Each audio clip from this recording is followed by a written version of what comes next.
22 heures, c'est l'heure de votre journal. Madame, Messieurs, bienvenue. Tout de suite, les titres de cette édition. La deuxième session ordinaire du Parlement de la 9e législature a eu lieu ce 1er octobre à l'Assemblée nationale. Et à l'international, les liaisons aériennes entre la Libye et l'Italie ont repris hier après une interruption de près d'une décennie. Une atmosphère empreinte de solennité et de respect pour les valeurs républicaines a marqué aujourd'hui le début de la deuxième session ordinaire du Parlement de la République de Djibouti pour l'année en cours. Cette cérémonie, présidée par le président de l'Assemblée nationale, Dileta Mohamed Dileta, a symbolisé le renouveau des activités parlementaires après la pause estivale en stricte conformité avec les principes de la Constitution et les règles édictées par le règlement intérieur. L'événement a réuni un parterre de personnalités, parmi lesquelles le Premier ministre Abdelkader Kamel Mohamed, les membres du Parlement, les membres du gouvernement, ainsi que les acteurs influents issus de divers horizons. Les diplomates étrangers et les représentants d'organisations internationales étaient également présents aux côtés d'officiers militaires, d'autorités locales, d'élus et de membres actifs de la société civile. Cette ouverture de session a été marquée par l'exécution solennelle de l'hymne national, un moment qui a renforcé l'unité nationale et fait ressentir la fierté de la nation. Dans son discours inaugural, Dileta Mohamed Dileta a souligné l'importance cruciale du processus budgétaire, encourageant les députés à examiner scrupuleusement les propositions budgétaires du gouvernement pour garantir qu'elles répondent adéquatement aux besoins de la société. Il a réaffirmé le rôle primordial du Parlement en tant qu'institution de surveillance et de contrôle de l'action gouvernementale, tout en insistant sur la nécessité d'un dialogue constant entre le gouvernement et les parlementaires. Cette cérémonie donc a marqué le début d'une nouvelle session parlementaire placée sous le signe de l'engagement envers le bien-être et le progrès de la nation djiboutienne.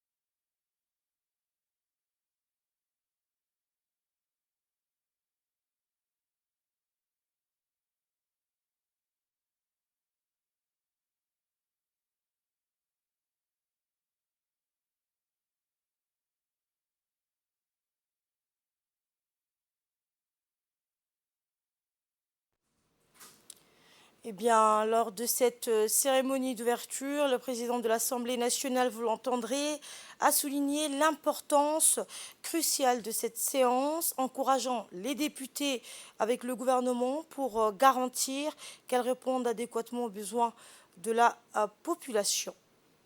Cette cérémonie donc a vu la présence du Premier ministre, les membres du Parlement, les membres du gouvernement ainsi que des acteurs influents issus de divers horizons. Le président de l'Assemblée nationale, Dileta Mohamed Dileta, a réaffirmé le rôle primordial du Parlement en tant qu'institution de surveillance de l'action gouvernementale, tout en insistant sur la nécessité d'un dialogue constant entre le gouvernement et les parlementaires. Nous l'écoutons.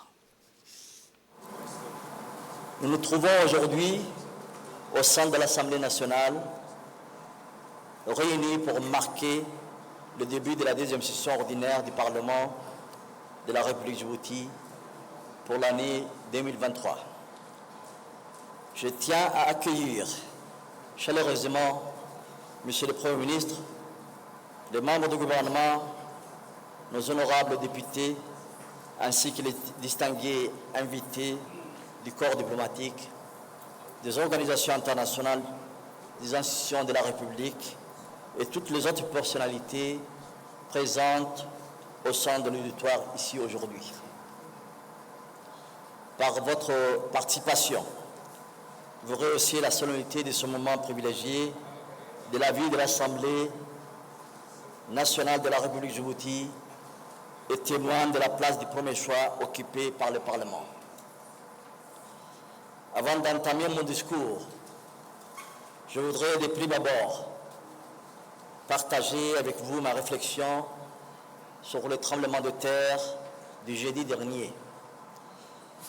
Monsieur le Premier ministre, Mesdames et Messieurs, il y a 2 jours, Djibouti a été frappé par un séisme modéré de magnitude de 4,5 sur l'échelle Richter.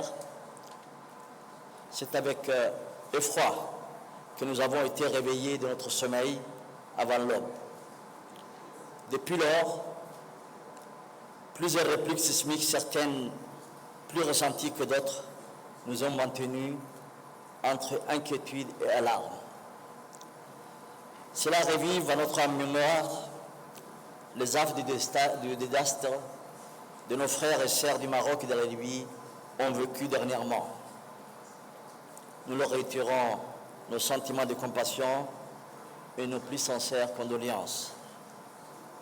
Après la peur et les paniques instinctives qui accompagnent pareils phénomènes naturels, ces épreuves de la vie nécessitent de plus en plus une attention singulière, surtout à l'ère des crises écologistes et des risques climatiques que le développement humain anarchique fait peser sur la planète. Il semble que nous devions mettre l'accent autant que possible sur les efforts nationaux visant à prévenir et à surmonter les conséquences des catastrophes écologiques. Dans le même esprit, nous appelons l'exécutif à s'engager activement dans la sensibilisation de nos compatriotes aux enjeux du changement climatique, à l'instar du dernier sommet africain sur le climat à Nairobi, placé sous le signe de la prise de conscience d'une plus grande responsabilisation du pays, grand pollueur dans le monde. Monsieur le Premier ministre, honorables députés, distingués invités, pour revenir sur les enjeux et les prémices de la plénière de ce dimanche 1er octobre, l'ouverture de la seconde session ordinaire pour la première fois dans la 9e législature survient près de 7 mois après les élections législatives de février dernier. Durant la campagne électorale, nous n'avons ménagé aucun effort. Les joutes lors du scrutin furent de longs moments de retrouvailles et de partage avec le peuple qui a souscrit à nos idées et adhéré à notre programme inspiré de la vision et des ambitions du chef de l'État. Au cœur de nos fiefs territoriaux respectifs, nous avons su gagner le cœur des électeurs qui nous ont accordé leur suffrage pour mieux défendre leurs intérêts et porter leurs préoccupations devant l'exécutif. C'est donc à présent détenteurs des aspirations de nos concitoyens que nous devons aborder les chantiers à venir avec motivation et enthousiasme pour servir au mieux à la hauteur de leur confiance et de nos responsabilités. Prenons la parole. Le Premier ministre Abdulkader Kamel Mohamed a en premier lieu tenu à rappeler les effets du séisme de ces derniers jours, précisant que les séismes sont des phénomènes qui ont toujours existé. Il a précisé qu'aucune perte humaine et matérielle n'est survenue et que le gouvernement a pris depuis le début tous les moyens nécessaires afin d'agir à la sécurité de la population. Une fois cela dit, il a procédé à une fresque sur la politique générale et les actions cadres concernant le budget de l'État, l'inflation et bien d'autres thématiques relatives à cela. Mesdames et Messieurs,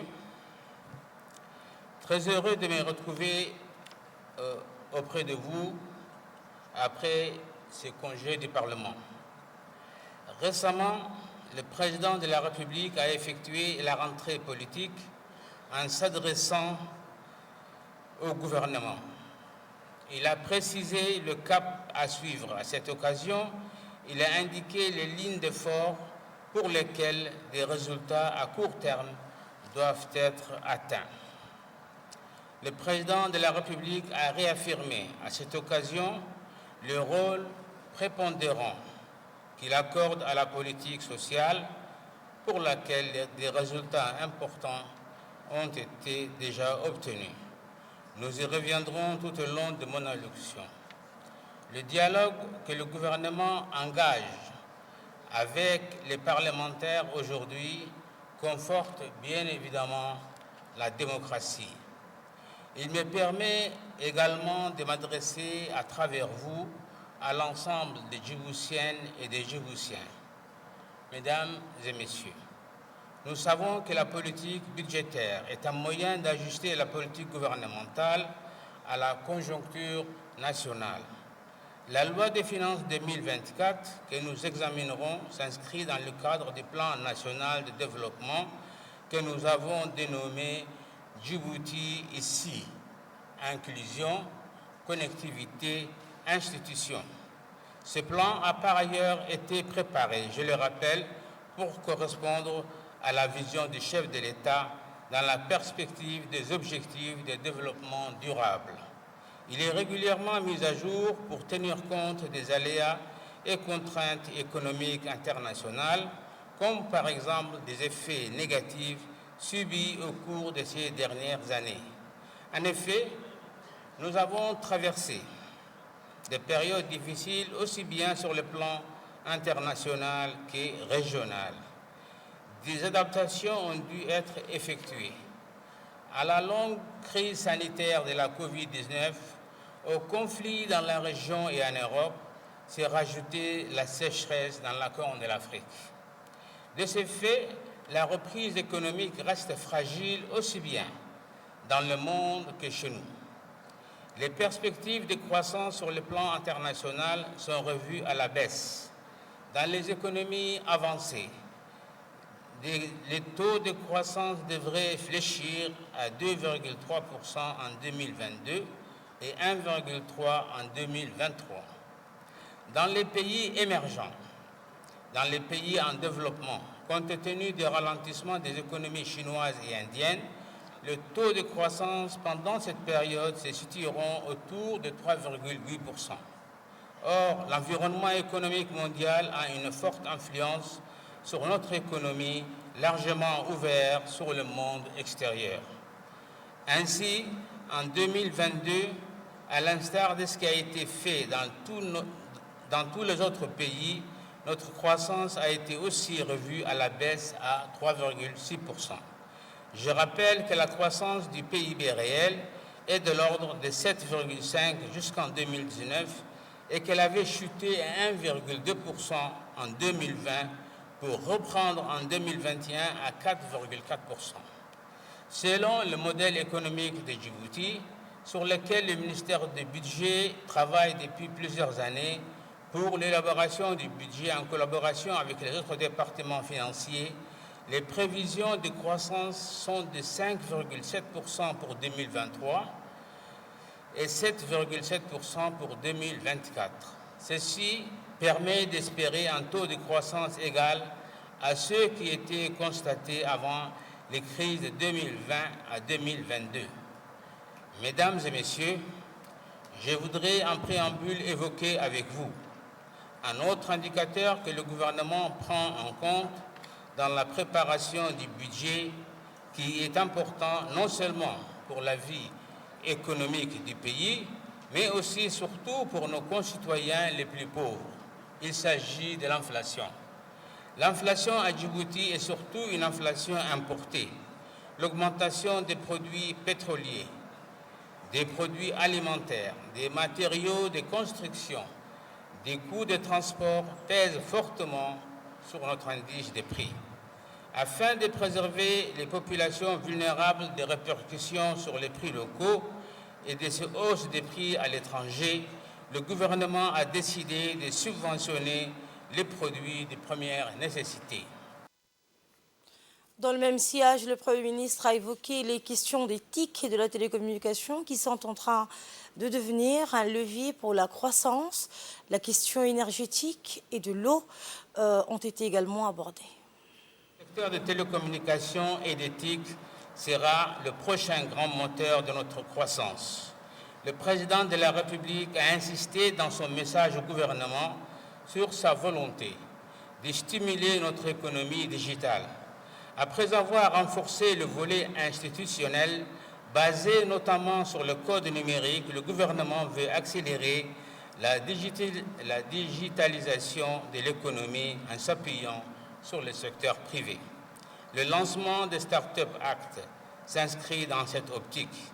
D'une façon générale, la participation d'investisseurs privés, internationaux ou nationaux dans notre développement a pour objectif d'accroître rapidement la croissance nationale sans augmenter l'endettement public. Le président de la République a insisté sur ce point également en demandant que le Code des investissements soit modernisé et que Djibouti soit encore plus attractif. Ainsi, dans ce domaine, après la réalisation d'un nouveau data center par Djibouti Telecom, une station d'atterrage sur un centre de données neutre sont en cours de construction par des investissements privés. Ces nouveaux projets contribueront à développer la richesse nationale et l'emploi dans des secteurs de pointe. Quant à la privatisation de Djibouti Telecom, elle est toujours d'actualité, mais cela ne se fera pas dans n'importe quelle condition. Les intérêts de l'État seront préservés et la recherche du meilleur partenaire sera poursuivie. Mesdames et messieurs, le développement du secteur énergie et eau et assainissement vise non seulement à accompagner la croissance, mais aussi à conforter notre indépendance économique dans ces deux domaines vitaux. Pour l'énergie, un groupe d'investissement privé a financé et exécuté le projet de production d'électricité par des éoliennes dans la région de Lakassal. EDD reste évidemment le distributeur national en charge des réseaux et de la vente aux particuliers. La production énergétique de 60 MW s'ajoutera ainsi progressivement à la production nationale, sans endettement supplémentaire de l'opérateur public. Le gouvernement renforcera à l'avenir ses partenaires publics-privés. De ces faits, il en sera de même avec le projet de production d'électricité à l'aide des panneaux solaires dans le Grand Bara par tranche de 30 MW. Ce projet va débuter et se réaliser dans les mêmes conditions. Ces deux très importants projets témoignent bien de la volonté du gouvernement d'aller vers une production d'énergie renouvelable et nationale. Pour la production d'eau potable, le premier projet de dessalement de l'eau de mer qui a été réalisé à Doralé verra sa capacité de production doublée. Les travaux vont prochainement démarrer. En outre, cette production d'eau potable reposera sur une alimentation électrique d'origine solaire afin de réduire fortement les coûts de consommation d'énergie. Ceci vise à obtenir une production d'eau potable entièrement nationale, d'autant que cette solution est envisageable tout le long de nos côtes, comme cela est étudié actuellement dans la région d'Obok. Mesdames et messieurs, le secteur de la construction est devenu aujourd'hui très important pour notre économie. Il suffit de constater à partir de l'expansion de la capitale ou des agrandissements des centres urbains régionaux. Ceci résulte de la volonté du chef de l'État de proposer des logements à tous les ménages djiboutiens. Les cités et les lotissements en cours de construction concernent toutes les couches de la population. Par ce moyen, le gouvernement veut réduire la forte demande sur tous les types de logements pour que les loyers puissent baisser. De ce fait, il incite les opérateurs privés et les banques à s'engager dans des programmes de construction pour les logements modestes et de moyens standing. Et enfin, le Premier ministre a clôturé sa fresque sur les actions prioritaires dans le secteur de l'éducation et la santé et au niveau international. Il a par la suite évoqué la dynamique d'une géopolitique changeante. Le Premier ministre. Mesdames et messieurs, zéro bidonville, une énergie nationale et renouvelable, où l'éducation et la santé pour tous ne sont pas des slogans de campagne électorale. Ce sont les objectifs que le président de la République a définis et que le gouvernement doit atteindre. Ainsi, depuis de nombreuses années, le secteur de l'éducation et la formation est prioritaire. Ceci est pris en considération lors de l'étude des propositions budgétaires de ce département. Ceci est fait par la construction d'écoles dans les endroits les plus reculés du pays. Un schéma directeur de l'éducation et de la formation sur 15 ans fixera les conditions qui vont permettre une plus grande valorisation du capital humain. C'est un axe majeur de la politique gouvernementale. Le gouvernement étudie aussi avec la même priorité les requêtes dans le domaine de la santé, secteur toujours considéré de façon prioritaire sur le plan budgétaire. Santé, éducation sont en effet deux piliers de l'égalité des chances pour tous. Le gouvernement va accorder les mêmes conditions de soins et d'éducation à tous, aux plus éloignés des centres urbains, aux filles comme aux garçons. L'engagement du chef de l'État de l'élargissement de la couverture sanitaire universelle pour un développement durable dans ces domaines vient d'être réaffirmé au gouvernement. Ainsi, ce dernier a décidé la mise en place d'un plan de 5 ans pour une stratégie de médicaments et produits pharmaceutiques pour le renforcement des chaînes d'approvisionnement et pour la création d'un centre hospitalier universitaire. Pour ce qui concerne les grands investissements hospitaliers, après la construction du grand hôpital de la CNSS en cours d'achèvement et lancer la construction d'un hôpital pour la mère et l'enfant, la priorité parmi les priorités pour la santé.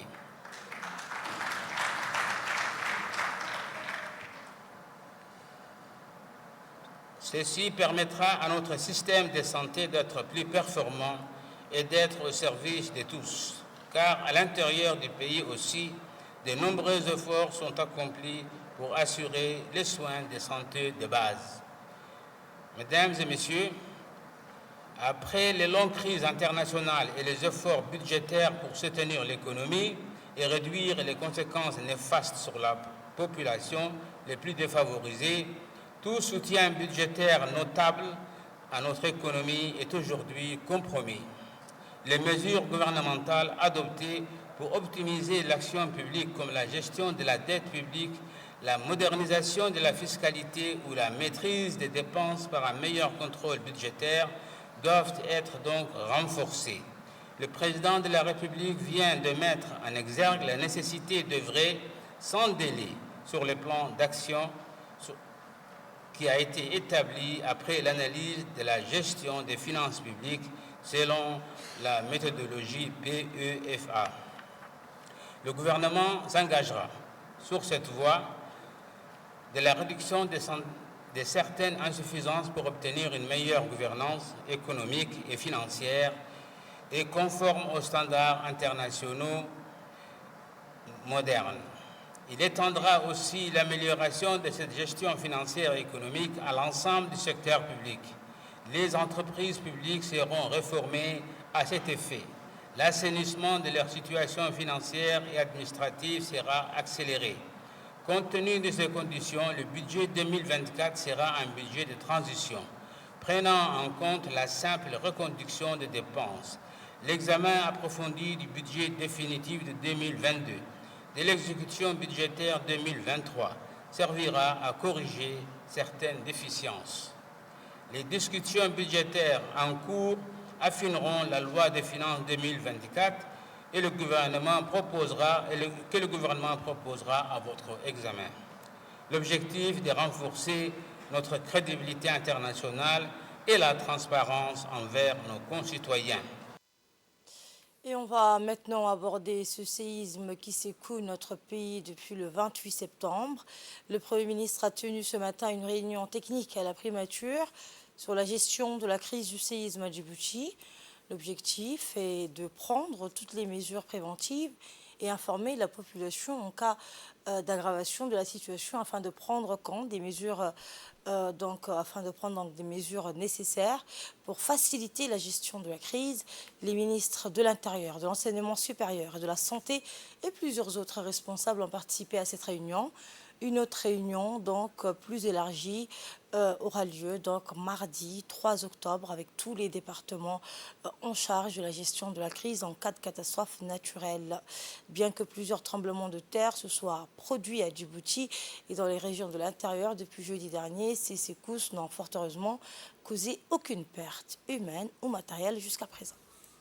Et l'Observatoire justement géophysique d'Arta a enregistré un séisme léger de magnitude 4,1 à l'échelle de Richter ce dimanche 1er octobre à 6h24 heure locale dans le golfe de Tadjoura, identifié de type volcano-tectonique. L'épicentre a été localisé à 18 km au nord de la ville de Djibouti à une profondeur de 7,0 km, soit une distance d'hypocentrale d'environ 19 km.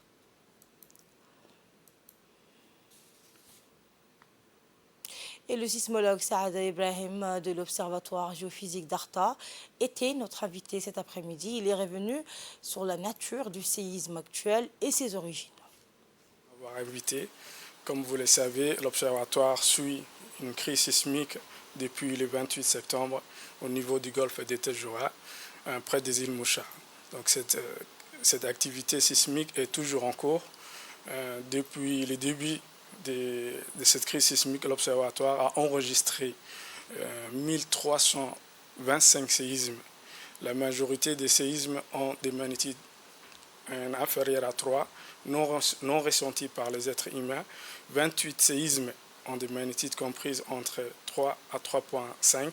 19 séismes ont des magnitudes comprises entre 3,5 à 4.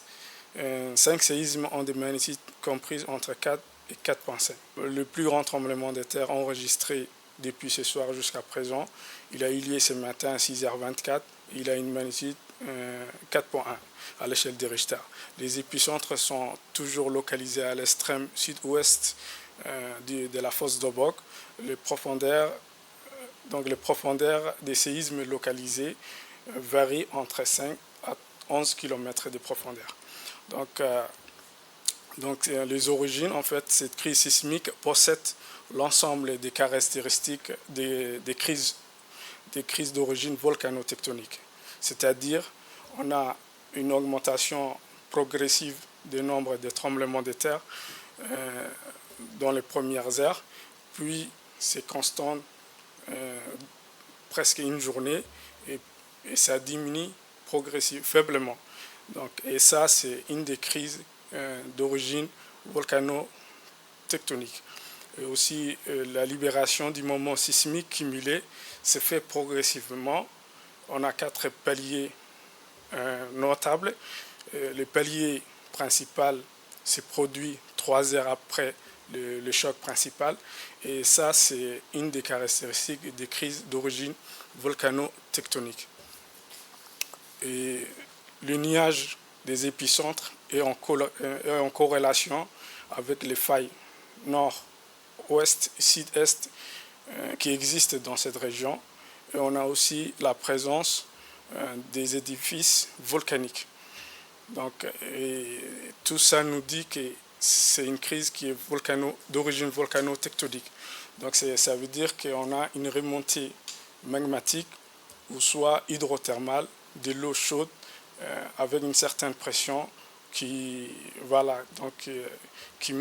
traverse à travers les failles et qui crée ce tremblement de terre. Ce genre de crise, en fait, dure dans le temps et c'est pour cette raison que ça dure dans le temps.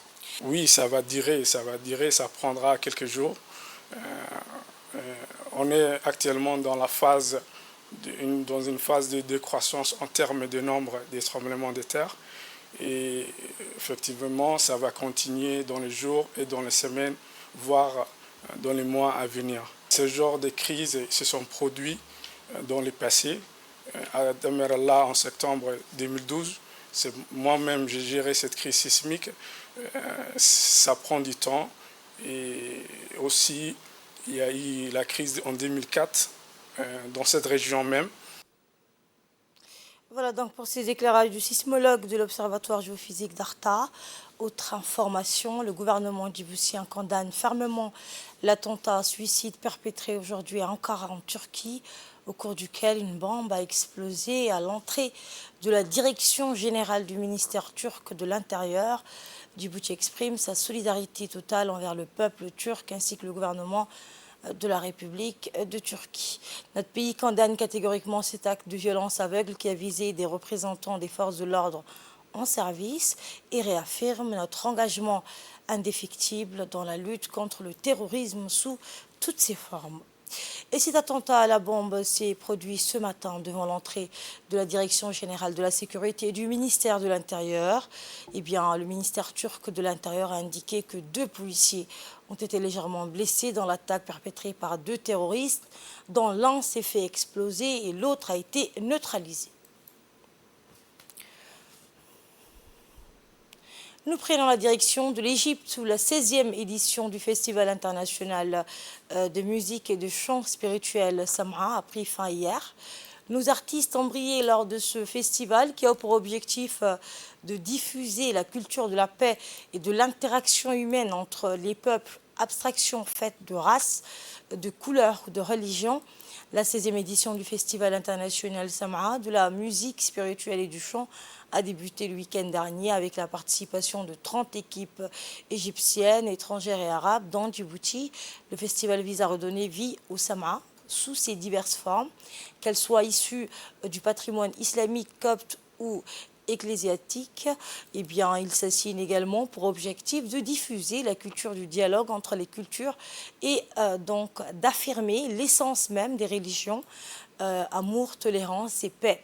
Notre ambassadeur en Égypte, Ahmed Ali Baré, a pris part aux côtés de nos artistes à ce festival.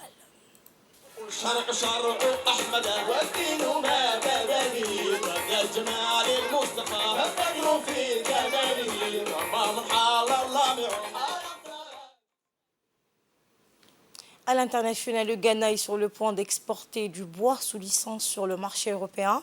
L'annonce a été faite lors de la 11e réunion du mécanisme conjoint de suivi et d'examen qui s'est tenu entre les 2 parties à Bruxelles du 20 au 26 septembre. Par cet accord, le Ghana deviendra ainsi le premier pays africain à légaliser son commerce de bois dans l'Union européenne, dont les exportations de bois tropical représentent 9,2% de la quantité de tous ces produits en bois. En devenant le premier pays africain et le 2e au monde après l'Indonésie à délivrer des licences FLEGT, le Ghana aura accès au marché européen d'importation du bois tropical évalué à 2,76 milliards de dollars au premier semestre 2022 selon l'Office statistique de l'Union européenne. Je vous le dis en titre, les liaisons aériennes entre la Libye et l'Italie ont repris hier après une interruption de près d'une décennie, malgré un embargo européen sur les compagnies libyennes. Un avion de la compagnie libyenne privée a décollé hier de l'aéroport de Tripoli vers l'aéroport de Rome. La compagnie, lancée en 2022, propose 2 vols par semaine vers Rome, le samedi et le mercredi. L'Italie devient ainsi le 2e pays européen après Malte à avoir une liaison aérienne directe avec la Libye, malgré l'inscription depuis 2014 des compagnies aériennes libyennes sur la liste noire des compagnies interdites de survoler l'espace aérien de l'Union européenne. Pour partir en Europe, les Libyens étaient obligés de transiter, notamment par Tunis, Istanbul ou le Caire. Voilà, donc c'est la fin de cette édition. Retrouvez toutes nos éditions sur notre page YouTube RTD Web TV. Et bien demain, c'est Samota Sirid qui vous accompagnera. Pour ma part, j'aurai le plaisir de vous retrouver très bientôt. En attendant, portez-vous bien et excellente soirée à tous.